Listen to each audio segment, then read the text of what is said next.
पर आपको पता है कि भारत की आज सबसे ज्यादा बिकने वाली बाइक एक समय पर कंगाल होने वाली थी। Royal Enfield was in serious trouble. आसान भाषा में, Royal Enfield was collapsing, but one man change the future of royal Enfield.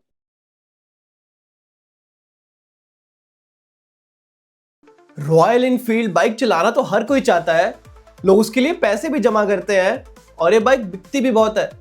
पर आपको पता है कि भारत की आज सबसे ज्यादा बिकने वाली बाइक एक समय पर कंगाल होने वाली थी।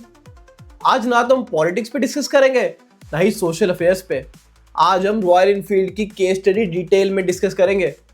आज की वीडियो इंफॉर्मेशन और नॉलेज से भरपूर है, मगर एक शर्त है कि वीडियो अंत तक देखना।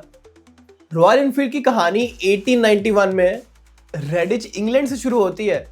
रॉयल एनफील्ड पहले एक साइकिल मैन्युफैक्चरर्स थे, पर 1901 में वो अपना पहला मोटरसाइकिल लॉन्च करते हैं, मगर पहले कुछ सालों में सेल्स बहुत कम रहती है। अब क्योंकि शुरू से ही रॉयल एनफील्ड एक भारी भरकम बाइक थी, तो उसकी कहानी बहुत दिलचस्प है। 1914 में वर्ल्ड वॉर 1 शुरू होती है और इन बाइक्स की डिमांड ब्रिटिश आर्मी और पुलिस के बीच बहुत ज़्यादा बढ़ जाती है, और उसका एक सिंपल रीज़न, ड्यूरेबिलिटी। इसीलिए नॉर्मल पब्लिक भी रॉयल एनफील्ड को एक ड्यूरेबल बाइक्स के रूप में देखने लग जाती है, और इसी वजह से वर्ल्ड वॉर 2 में भी इसका यूज़ केस बहुत ज़्यादा होता है।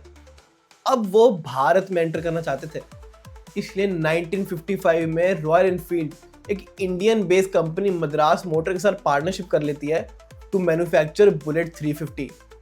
और जानते हैं उनके प्राइमरी कस्टमर कौन थे? Indian police force.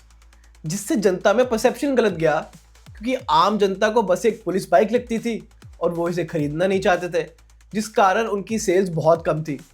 1971 में रॉयल एनफील्ड अपनी यूके ऑपरेशन बंद कर देती है फाइनेंशियल लॉसेस के चलते, और सिर्फ इंडिया डिवीजन एनफील्ड इंडिया के नाम से इंडिपेंडेंटली ऑपरेट करता है। मगर मार्केट कंडीशंस चेंज हो जाते हैं। 1980 से 1990 के बीच बहुत सारा कंपनी का स्ट्रगल कंटिन्यू रहता है, क्योंकि 3 नए कॉम्पिटिटर्स बजाज, यामाहा और हीरो होंडा मार्केट में एंटर कर जाते हैं। और दूसरी बाइक्स ना तो सिर्फ सस्ती थी और फ्यूल एफिशिएंट भी थी। Royal Enfield was in serious trouble. उनके लिए 3 बड़े चैलेंजेस थे। Number 1, outdated technologies. उनकी बाइक्स ओल्ड थी, हैवी थी और उनके इंजन्स अनरिलायबल थे। Number 2, poor sales. सेल्स कम इसलिए थी क्योंकि जो ऑल्टरनेटिव्स अवेलेबल थे वो चीपर थे। Number 3, huge financial losses. आसान भाषा में, Royal Enfield was collapsing. 1994 entry होती है आयशा मोटर्स की। आयशा मोटर एक छोटी सी इंडियन कंपनी थी जो कि ट्रैक्टर और कमर्शियल व्हीकल मैन्युफैक्चर करती थी, और वो मोटरसाइकिल बिजनेस में एंटर होना चाहते थे।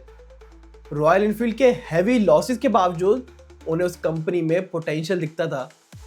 इसीलिए विक्रम लाल, फाउंडर ऑफ आयशा मोटर्स, ने रॉयल एनफील्ड में मेजॉरिटी स्टेक एक्वायर कर लिया। कंपनी के मालिक बदले पर हालात नहीं। वही सेम स्टोरी, लॉसेस पर लॉसेस। आयशा मोटर्स में डिबेट चालू हो गई रॉयल एनफील्ड को बेचने की because of huge financial losses, और सबको ये लगता था that Royal Enfield is a wastage of time and money. But one man change the future of royal Enfield. Her industry में एक ही गुंडा हो सकता है, वहां का गुंडा हम है। और इस इंडस्ट्री का गुंडा है सिद्धार्थ लाल, सन ऑफ विक्रम लाल। वो सिर्फ 26 साल के थे जब वो सीईओ बने, और उन्होंने पूरी कंपनी की किस्मत ही बदल दी। उनके पास 2 ऑप्शन थे, एक आसान रास्ता कि रॉयल एनफील्ड को बंद कर दे, या दूसरा जो कि एक मुश्किल रास्ता था कि रॉयल एनफील्ड को एक प्रीमियम लाइफस्टाइल ब्रांड करके पोर्ट्रे किया जाए। और जानते हैं उन्होंने क्या चुना? उनकी गेम चेंजिंग स्ट्रेटेजी के 5 पहलू थे। सबसे पहले तो मैनेजमेंट को कन्विंस करना that Royal Enfield is worth saving.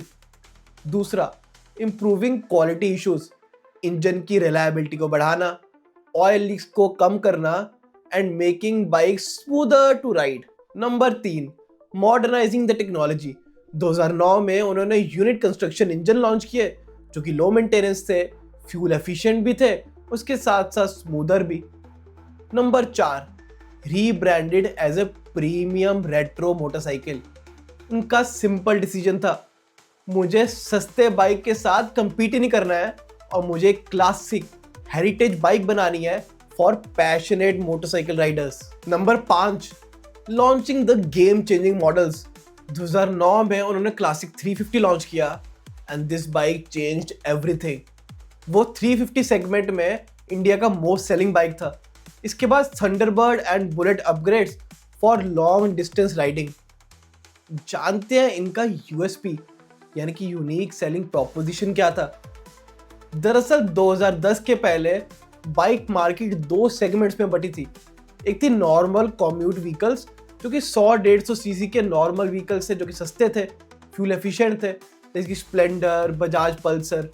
और दूसरे सेगमेंट था सुपर बाइक्स का जो 600 सीसी के ऊपर थे, जो कि बहुत ज़्यादा एक्सपेंसिव थे और उनकी बस एक नीश मार्केट थी। रॉयल एनफील्ड ने अपना एक मिडिल सेगमेंट क्रिएट किया और उस सेगमेंट को डोमिनेट किया। ये वो सेगमेंट था जिसमें 250 से लेके 650 सीसी तक के बाइक्स थे और उस सेगमेंट में कोई कंपटीशन नहीं था। उनके 3 बोल्ड डिसीजन थे। एक तो सिर्फ बाइक नहीं बेचना है, लाइफस्टाइल बेचना है। दूसरा, जितने भी राइडर्स थे वो रॉयल एनफील्ड को सिर्फ बाइक के साथ नहीं बल्कि एडवेंचर, लॉन्ग राइड्स के साथ एसोसिएट करने लग गए। नंबर 3, हिमालयन ओडिसी जैसे उन्होंने बहुत सारे इवेंट्स करवाए जिससे उन्होंने एक बाइकर्स कम्युनिटी बनाई। And everything is feeling like an adventure.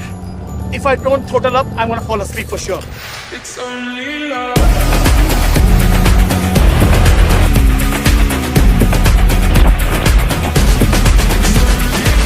मगर इन बोल्ड डिसीजंस का रिजल्ट क्या मिला?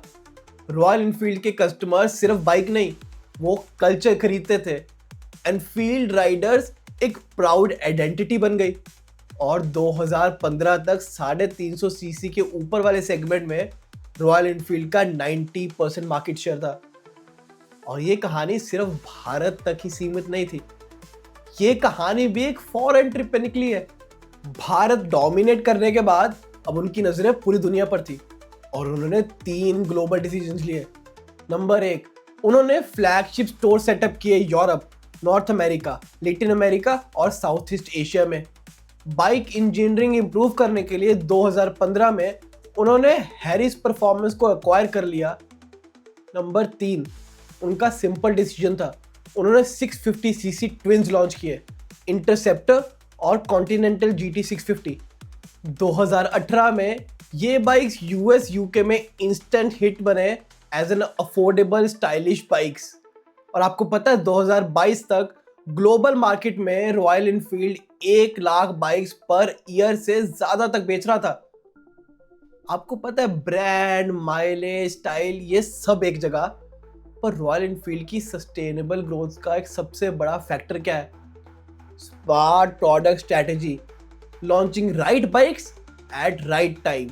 2016 में हिमालयन लॉन्च किया जो कि भारत का फर्स्ट बजट एडवेंचर बाइक था जिसने ऑफ रोड और टूरिंग एंथुजियास्ट को अट्रैक्ट किया। 2018 में इंटरसेप्टर 650 और कॉन्टिनेंटल GT 650 जो कि अफोर्डेबल ट्विन सिलेंडर बाइक्स थे जिन्होंने सारे कंपटीशन को क्रश कर दिया जैसे कि हार्ले डेविडसन और ट्रायम्फ। 2022 मीटियोर 350, एक modern cruiser that was an instant success. 2023 super meteor 650 and shotgun 650, expanding it's premium lineup further. और इस सब का रिजल्ट क्या है? आज आइशर मोटर्स की नेटवर्थ $15 बिलियन से भी ज्यादा है। Royal Enfield is a legend reborn और ये क्लासिक एग्जांपल है कि कैसे एक डाइंग कंपनी खुद को री इन्वेंट और रीब्रांड करके एक प्रीमियम ब्रांड बन सकती है थ्रू इनोवेशन और smart leadership. Would you like to ride the Royal Enfield today? Tell us in comments. आज के लिए बस इतना ही। ऐसी वीडियोस और चाहिए तो वीडियो को लाइक, शेयर और सब्सक्राइब करना। शुक्रिया।